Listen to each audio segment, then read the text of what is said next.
Petrol diesel ధరలు తగ్గాలంటే అర్జెంటుగా వాటిని జీఎస్టీ పరిధిలోకి తీసుకురావాల్సిందేనా? మరి కేంద్రం ఎందుకింత ఆలస్యం చేస్తుంది? ఆయిల్ కంపెనీలు లాభాలతో ఉన్నప్పుడు కూడా ఎందుకు ధరలు తగ్గించట్లేదు? అసలు పెట్రోల్ డీజిల్ను జీఎస్టీలోకి తీసుకురావడానికి ఎందుకింత ఆలస్యం? దీనిపై కేంద్రం ఏమంటోంది?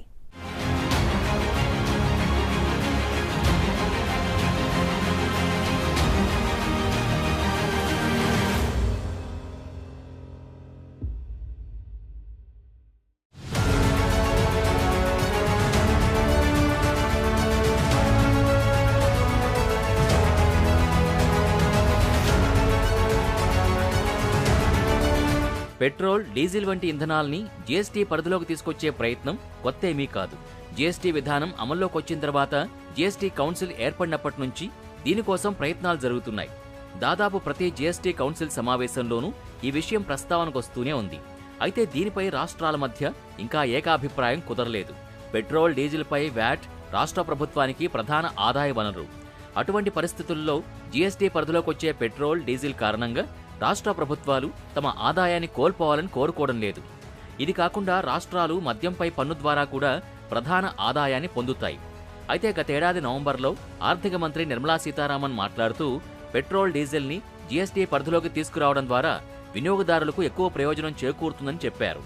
అదే సమయంలో ప్రజలు దేశవ్యాప్తంగా వివిధ ధరలు చెల్లించాల్సిన అవసరం లేదని కూడా చెప్పారు.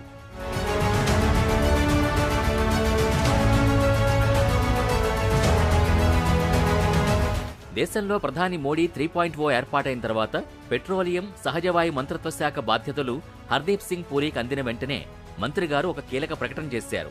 ఈసారి పెట్రోల్, డీజిల్, సహజవాయువు వంటి వస్తువుల్ని వస్తు సేవల పన్ను జీఎస్టీ పరిధిలోకి తీసుకురావడానికి కేంద్ర ప్రభుత్వం ప్రయత్నిస్తుందని కేంద్ర మంత్రి హర్దీప్ సింగ్ పూరి చెప్పారు. పెట్రోల్, డీజిల్లను జీఎస్టీ పరిధిలోకి తీసుకురావడంతో పాటు 2030 నాటికి పెట్రోల్లో 20% ఇథనాల్ కలపాలని ప్రభుత్వం లక్ష్యంగా పెట్టుకుందని, అయితే ఇప్పుడు అది వచ్చే ఏడాది అంటే 2025 నాటికి మాత్రమే పూర్తవుతుందని పెట్రోలియం మంత్రి అన్నారు. దీంతో పాటు పెట్రోలియం రంగానికి చెందిన పిఎస్యూల్లో వాటాల్ని విక్రయించడానికి ప్రభుత్వం అనుకూలంగా లేదని కూడా ఆయన అన్నారు. దీన్ని బట్టి త్వరలోనే పెట్రోల్, డీజిల్లు జీఎస్టీ పరిధిలోకి వస్తాయనే నమ్మకం పెరిగింది.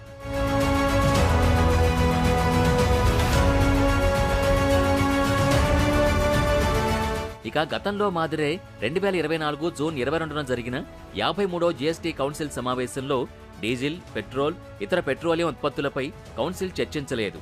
ప్రస్తుతం 5 పెట్రోలియం ఉత్పత్తులు సెస్, సెంట్రల్ ఎక్సైజ్, రాష్ట్రాల వ్యాట్ కిందే ఉన్నాయి. వీటితో కేంద్రానికి, రాష్ట్ర ప్రభుత్వానికి ప్రయోజనాలు, అధిక ఆదాయాలు వస్తున్నాయి గనుక వారెప్పుడు దీనిపై నిర్ణయం తీసుకుంటారో తెలియాల్సి ఉంది.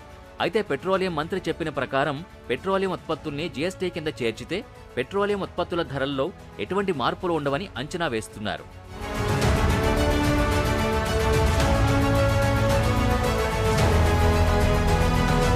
అయితే దీనిపై సస్పెన్స్ ఇలాగే కొనసాగిస్తూ ఇటీవల ఆర్థిక మంత్రి నిర్మలా సీతారామన్ కూడా స్పందించారు. ముడి పెట్రోలియం, డీజిల్, పెట్రోలు, సహజ వాయువు, విమానయాన టర్బైన్ ఇంధనాన్ని జీఎస్టీ పరిధిలోకి చేర్చే ప్రతిపాదన ప్రస్తుతానికి లేదని ఆర్థిక మంత్రి బదులిచ్చారు. లోక్సభలో ఆర్థిక మంత్రి నిర్మలా సీతారామన్ లిఖితపూర్వక సమాధానంలో ఈ విషయాన్ని వెల్లడించారు.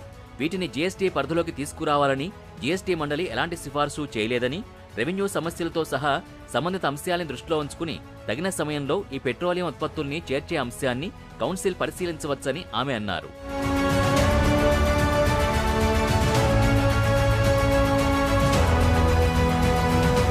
అయితే పెట్రోల్, డీజిల్ పూర్తిగా జీఎస్టీ పరిధిలోకి రాకపోవచ్చనే అభిప్రాయం కూడా లేకపోలేదు.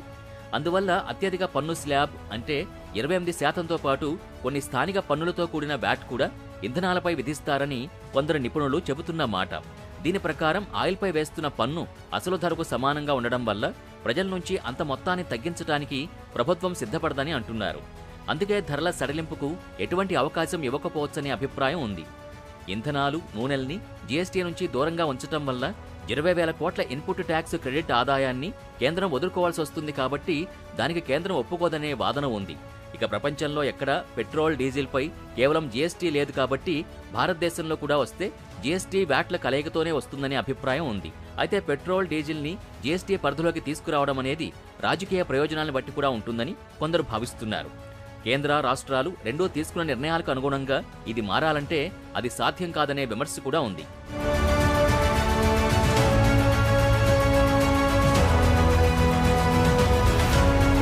ఇక పెట్రోలియం ఆధారిత ఉత్పత్తుల ధరల పెరుగుదలపై కేంద్ర పెట్రోలియం మంత్రి గత కొన్ని వారాలుగా ఆందోళన వ్యక్తం చేస్తూనే ఉన్నారు. పెట్రోలియం ఆధారిత ఉత్పత్తుల్ని జీఎస్టీ పరిధిలోకి త్వరలో చేర్చాలని సూచించినప్పటికీ జీఎస్టీ అమలు కారణంగా రాష్ట్రాలకు కలిగే ఆదాయ నష్టాన్ని భరిస్తానని గతంలో కేంద్ర ప్రభుత్వం ఇచ్చిన హామీని అమలు చేయడంలో కేంద్రానికి భయం పట్టుకుంది. జీఎస్టీ చట్టం కింద రాష్ట్రాలకు పరిహారం అందించే బిల్లులోని కొన్ని అంశాలు గమనిస్తే రాష్ట్రాలకు 5 ఏళ్ల పాటు ఆదాయ నష్టపరిహారం ఇవ్వాలి. అలాగే 5 సంవత్సరాలకు జీఎస్టీ పరిహార సెస్ అందించాలి. సెస్లోని ఇన్పుట్ ట్యాక్స్ క్రెడిట్ ఇవ్వాలి. ఈ అంశాన్ని పరిగణలోకి తీసుకుంటే రాష్ట్రాలు పెట్రోల్, డీజిల్ నుంచి వచ్చే వ్యాట్ ఆదాయాన్ని వదులుకోవడానికి ఇష్టపడవన్నది స్పష్టమవుతోంది. ఇక ఏదో ఒక విధంగా కేంద్రంలోని ప్రభుత్వం గోల్మాల్ చేసినప్పటికీ రాష్ట్రానికి పరిహారం చెల్లించే ఆదాయం ఎక్కడి నుంచి వస్తుంది? ఇప్పుడు ఈ ప్రశ్నకు సమాధానం వెతకడం కంటే ప్రజల నుంచి పెట్రోల్, డీజిల్ రూపంలో దండుకోవడమే నయం అనుకుంటోంది కేంద్రం. అందుకే ఆయిల్ కంపెనీలకి ఎన్ని లాభాలొచ్చినా ధరలు మాత్రం దిగి రావట్లేదు.